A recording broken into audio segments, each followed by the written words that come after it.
Hello welcome to Linsy's link. എല്ലാ കൂട്ടുകാർക്കും ലിൻസീസ് ലിങ്കിലേക്ക് സ്വാഗതം.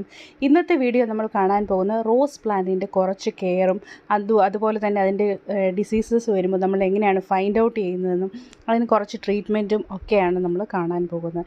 ഇതൊക്കെ നമ്മൾ ശ്രദ്ധിച്ചു കഴിഞ്ഞാൽ നമ്മുടെ പൂന്തോട്ടത്തിൽ എന്നും നിറയെ പൂക്കുലകൾ ഉണ്ടാകുന്നത് കാണാൻ പറ്റും. അപ്പോൾ നമ്മൾ വീഡിയോയിലേക്ക് പോകുന്നതിന് മുൻപ് ലിൻസീസ് ലിങ്കിൽ ആദ്യമായിട്ട് വരുന്ന കൂട്ടുകാർ ആരെങ്കിലും ഉണ്ടെങ്കിൽ സബ്സ്ക്രൈബ് ചെയ്യാൻ മറക്കരുത്. സബ്സ്ക്രൈബ് ചെയ്യുന്നതിനോടൊപ്പം തന്നെ അതിൻ്റെ അടുത്തായിട്ടൊരു ബെല്ലൈക്കൺ ഉണ്ട്. അതിൽ ഓൾ എന്ന ഓപ്ഷൻ പ്രസ് ചെയ്താൽ ഞാൻ അപ്ഡേറ്റ് ചെയ്യുന്ന വീഡിയോസിൻ്റെ ഒക്കെ നോട്ടിഫിക്കേഷൻ നിങ്ങൾക്ക് കിട്ടുന്നതായിരിക്കും. അപ്പോൾ കൂട്ടുകാരെ, നമുക്ക് വീഡിയോയിലേക്ക് പോയാലോ? ഇത് കണ്ടോ, നിങ്ങൾ കണ്ടുകൊണ്ടിരിക്കുന്ന നമ്മുടെ റോസാ ചെടികളാണ്. ഇതൊക്കെ നല്ലതുപോലെ പൂത്തുകൊണ്ടിരിക്കുമ്പോഴാണ് ഇടയ്ക്ക് നമ്മൾ അതൊക്കെ ഒന്ന് ഇൻസ്പെക്റ്റ് ചെയ്യണം. അതായത് അതിൻ്റെ ലീഫും ഇലകളും ഒക്കെ നോക്കണം. എന്തെങ്കിലും ഏതെങ്കിലും ഇൻസെക്ട്സ് വന്ന് അതിനെ ഡാമേജ് ചെയ്യിപ്പിക്കുന്നുണ്ടോ, അല്ലെങ്കിൽ അതിൻ്റെ ഇലകൾക്ക് എന്തെങ്കിലും അസുഖമുണ്ടോ, ഇലകളുടെ അടിയിൽ എന്തെങ്കിലും ജീവികൾ ഒളിച്ചിരിപ്പുണ്ടോ എന്നൊക്കെ നോക്കണം. എന്നാൽ മാത്രമേ എന്നും നമ്മൾ ഈ റോസിനെ നമ്മൾ കുഞ്ഞുങ്ങളെ നോക്കുന്ന പോലെ നോക്കിയാൽ മാത്രമേ നമുക്ക് നിറയെ പൂക്കൾ കിട്ടത്തുള്ളൂ. ഓക്കെ, അതുപോലെ തന്നെ ഒരു പൂ ഉണ്ടായാൽ തന്നെ നമുക്ക് എന്തൊരു സന്തോഷമല്ലേ. അപ്പോൾ ഈ കുറച്ച് കാര്യങ്ങളൊക്കെ നിങ്ങളൊന്ന് ശ്രദ്ധിച്ചാൽ മതി. നമുക്ക് വളരെ നല്ലതായിട്ട് നമ്മുടെ റോസ് ചെടികളെ നമുക്ക് പരിപാലിക്കാൻ പറ്റും. ഇപ്പോൾ ഞാൻ കാണിച്ചു തരാം. ഇപ്പോൾ നിങ്ങൾ കണ്ടുകൊണ്ടിരിക്കുന്നത് ഈ ഒരു റോസിന് ബ്ലാക്ക് സ്പോട്ട് ഡിസീസ് വന്നിട്ടുണ്ട്. അതായത് ഇതിൻ്റെ ഇലകൾ നിങ്ങൾ കണ്ടാൽ മനസ്സിലാകും, ഇറഗുലർ ബോർഡേഴ്സാണ്. അതുപോലെ തന്നെ അതിൻ്റെ ഇലകളുടെ നടുക്ക് കണ്ടോ, ബ്ലാക്ക് സർക്കിളായിട്ട് ഇങ്ങനെ സ്പോട്ടായിട്ട് വരുന്ന ഒരു അസുഖം. അതുപോലെ തന്നെ ഇലകൾ മഞ്ഞളിച്ചു പോവുകയും ചെയ്യുന്നു. ഈ ഡാർക്ക് സ്പോട്ടിനാണ് ഈ ഡാർക്ക് സ്പോട്ട് പിന്നെ ഇങ്ങനെ വന്ന് ഇലകൾ ഫുള്ളങ്ങ് മഞ്ഞയായിപ്പോവും. അതാണ് ഡാർക്ക് സ്പോട്ട് ഡിസീസ്. ഇതേപോലെ കറുത്ത കുത്തുകൾ വന്നിട്ട് അത് കുറച്ച് ദിവസം കഴിയുമ്പോഴത്തേക്ക് ഇലകൾ ഫുള്ള് മഞ്ഞളിച്ചു പോയി ഇലകൾ ഓരോന്നായിട്ട് പൊഴിഞ്ഞു പോയിട്ട് ചെടി കംപ്ലീറ്റ് ആയിട്ട് നശിച്ചു പോകും. അങ്ങനെയാണ് നമ്മുടെ ഓരോരുത്തരുടെയും റോസാ ചെടികൾ നശിച്ചു പോകുന്നത്. അപ്പോൾ ഇതിനുള്ള ട്രീറ്റ്മെൻറ്റ് എന്ന് പറഞ്ഞാൽ ഇത് വരുന്നതിന് മുമ്പ് തന്നെ നമ്മളിത് ട്രീറ്റ് ചെയ്യണം. ഇത് വരുന്നതിന് മുമ്പായിട്ട് തന്നെ നമ്മൾ ഇടയ്ക്ക് ഒരു 14 ദിവസം അല്ലെങ്കിൽ ആഴ്ചയിൽ ഒരിക്കൽ അതിൻ്റെ ചുവട്ടിലുള്ള മണ്ണൊക്കെ ഒന്ന് ഇളക്കി ഇതേപോലെ കൊടുത്തതിന് ശേഷം 14 ദിവസത്തിലൊരിക്കൽ ഏതെങ്കിലും ആൻറ്റി ഫംഗൽ സ്പ്രേ അടിച്ചു കൊടുക്കണം. അതായത് നിങ്ങളുടെ കയ്യിൽ സാഫ് ഉണ്ടെങ്കിൽ സാഫ് അടിച്ചു കൊടുക്കുക. സാഫ് ഇല്ല എങ്കിൽ നിങ്ങൾക്ക് നമ്മുടെ എല്ലാവരുടെയും വീട്ടിലുള്ളതാണ് മഞ്ഞൾപ്പൊടി. ഒരു ടീസ്പൂൺ മഞ്ഞൾപ്പൊടി 1 ലിറ്റർ വെള്ളത്തിലേക്കൊന്ന് നല്ലതുപോലെ മിക്സ് ചെയ്തതിന് ശേഷം ചെടിയിലെന്നും സ്പ്രേ ചെയ്ത് കൊടുത്താൽ ഈ ബ്ലാക്ക് സ്പോട്ട് ഡിസീസ് നമുക്ക് കുറച്ചൊക്കെ പ്രിവെൻറ്റ് ചെയ്യാൻ പറ്റുന്നതാണ്. ഇങ്ങനെ നിങ്ങൾ ചെയ്യുക. അതുപോലെ തന്നെ വേറൊരു കാര്യം നമുക്ക് ചെയ്യാൻ പറ്റുന്നത്, ഈ ചെടിയെ നമ്മൾ മറ്റുള്ള ചെടികളിൽ നിന്ന് മാറ്റി നിർത്തുക. അതായത് മറ്റ് ചെടികൾക്ക് ഇത് വരാതെ നമുക്ക് സൂക്ഷിക്കാൻ പറ്റും. അതുപോലെ തന്നെ ഈ ചെടി നല്ല ഒരു എയർ സർക്കുലേഷനുള്ള ഏരിയയിലേക്ക് മാറ്റി വെക്കുക. എന്ന് മാത്രമല്ല, ഇൻഫെക്റ്റഡ് ആയിട്ടുള്ള ഇലകളെല്ലാം നമ്മൾ പറിച്ച് വേറെ ദൂരെ മാറ്റിക്കളയുക, അല്ലെങ്കിൽ അത് കത്തിച്ച് കളയുക. അതുപോലെ തന്നെ എപ്പോഴും നമ്മൾ ചെയ്യേണ്ട ഒരു കാര്യം, എപ്പോഴും ഇതുപോലുള്ള ചെടികൾ, ഈ ബ്ലാക്ക് സ്പോട്ട് ഡിസീസ് വന്ന ചെടികൾ എന്നും രാവിലെ നമ്മൾ വെള്ളം ഒഴിക്കാവും. രാവിലെ വെള്ളം ഒഴിച്ചു കഴിഞ്ഞാൽ കുറച്ച് കഴിയുമ്പോൾ സൂര്യപ്രകാശം കിട്ടി ആ വെള്ളം അങ്ങ് ഡ്രൈ ആയി പോകും. ഇത് വരാനുള്ള മെയിൻ കാരണം എന്ന് പറഞ്ഞാൽ വെള്ളം കെട്ടിക്കിടക്കുക അങ്ങനെയൊക്കെയുള്ള ഇതുകൊണ്ടാണ് നമുക്ക് ഈ ചെടികൾക്ക് ബ്ലാക്ക് സ്പോട്ട് ഡിസീസ് വരുന്നത്.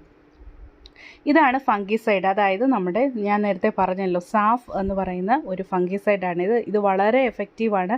ഇത് നമുക്ക് ചെടികൾക്ക് 1 ടീസ്പൂണ് വെച്ച് 1 ലിറ്റർ വെള്ളത്തിലേക്ക് മിക്സ് ചെയ്തതിന് ശേഷം ചെടികൾക്ക് സ്പ്രേ ചെയ്ത് കൊടുക്കുകയാണെങ്കിൽ ചെടികൾക്ക് വരുന്ന ഫംഗൽ ഇൻഫെക്ഷൻ എസ്പെഷ്യലി നമ്മുടെ റോസിനെ നമുക്ക് പ്രൊട്ടക്റ്റ് ചെയ്യാൻ പറ്റും. ഓക്കെ, ഇതല്ലെങ്കിൽ നിങ്ങൾക്ക് മഞ്ഞൾപ്പൊടി സ്പ്രേ ചെയ്ത് കൊടുക്കാൻ പറ്റും. ഓക്കെ, അതുപോലെ തന്നെ നമ്മൾ റോസാ ചെടി വെക്കുന്ന ലൊക്കേഷൻ വളരെ ഇമ്പോർട്ടൻ്റ് ആണ്. അതായത് എപ്പോഴും നമ്മൾ വെക്കേണ്ടത് നല്ലപോലെ ഒരു 6 മുതൽ 8 മണിക്കൂർ സൺലൈറ്റ് കിട്ടുന്ന ഏരിയയിൽ വേണം. അതായത് പ്രിഫറബിളി ഒരു മോർണിംഗ് സൺലൈറ്റ് കിട്ടുന്ന ഏരിയയിൽ വേണം നമ്മൾ റോസാ ചെടികൾ വെക്കാനായിട്ട്.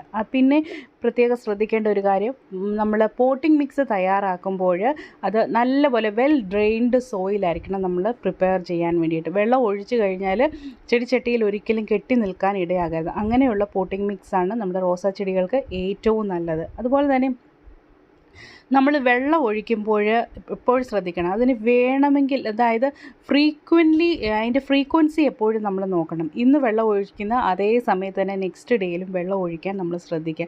എപ്പോഴും പെട്ടെന്ന് വെള്ളം ഒഴിച്ചുകൊണ്ടിരിക്കരുത്. അത് നല്ലതുപോലെ ഡ്രൈ ആയി എന്ന് ഉറപ്പാക്കിയതിന് ശേഷം മാത്രമേ വെള്ളം ഒഴിക്കാവൂ. അതാണ് നമുക്ക് പറ്റുന്നൊരു കുഴപ്പം. നമ്മൾ ഒരു പ്രാവശ്യം വെള്ളം ഒഴിച്ച് അത് കംപ്ലീറ്റ് ആയിട്ട് ഡ്രൈ ആകാതെ പെട്ടെന്ന് കൊണ്ട് പിന്നെയും വെള്ളം ഒഴിക്കും. ഇങ്ങനെ ചെയ്യുന്നത് ചെടിക്ക് ആരോഗ്യത്തിന് അത്ര നല്ലതല്ല. അതുപോലെ തന്നെ ഇല ഇതുപോലെ മഞ്ഞളിച്ച് വരുമ്പോൾ നമുക്ക് ചെയ്യാൻ പറ്റുന്ന ഒരു കാര്യമെന്ന് പറഞ്ഞാൽ ചെടി മുഴുവനായിട്ട് ഫുൾ ഇലയും റിമൂവ് ചെയ്യരുത്. എന്നോട് കഴിഞ്ഞ ഒരു വീഡിയോയിൽ ഒരു കമൻറ്റ് ദീപ എന്ന് പറയുന്ന ഒരു സബ്സ്ക്രൈബർ ചോദിച്ചായിരുന്നു, ഫുൾ ഇലയും റിമൂവ് ചെയ്തിട്ടാണ് റീപ്പോർട്ട് ചെയ്തത്.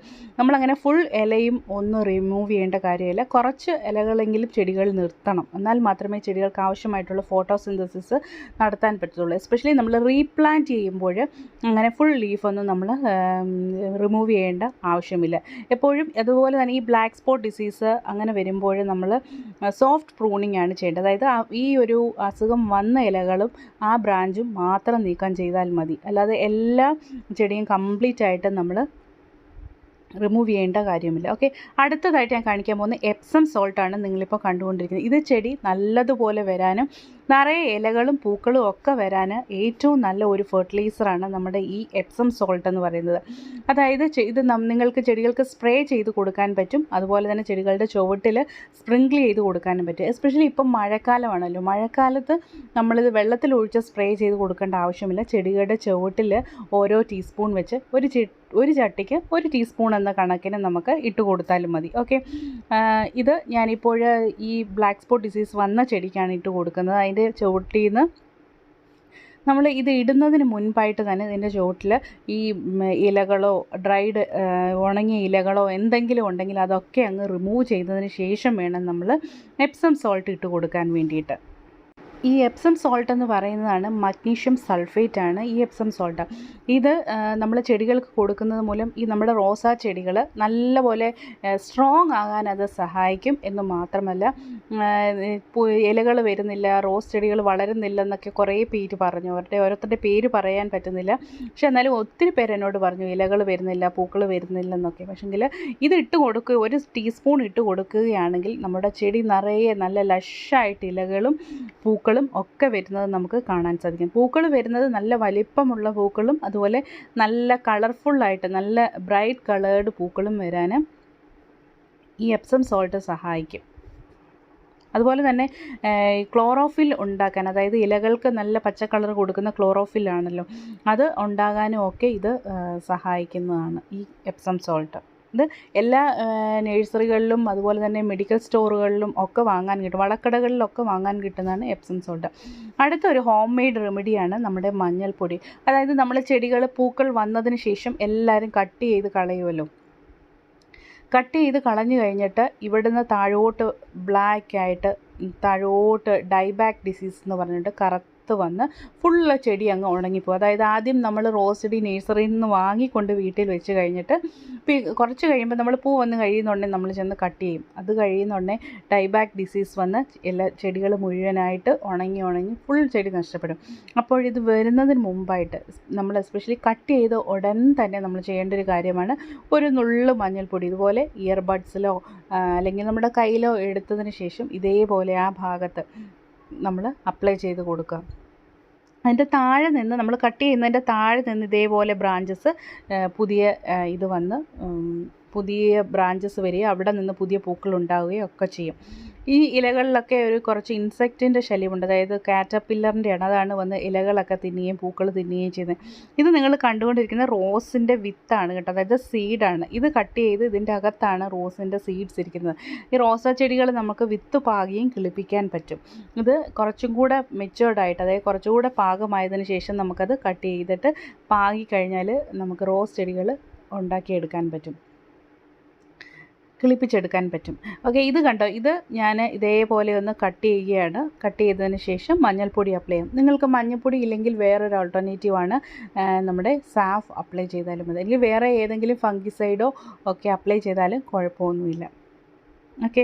അപ്പോൾ ഇന്നത്തെ വീഡിയോയിൽ ഞാൻ പറഞ്ഞ എല്ലാ ടിപ്സും നിങ്ങൾക്ക് പ്രയോജനപ്പെട്ട് കാണുമെന്ന് പ്രതീക്ഷിക്കുന്നു.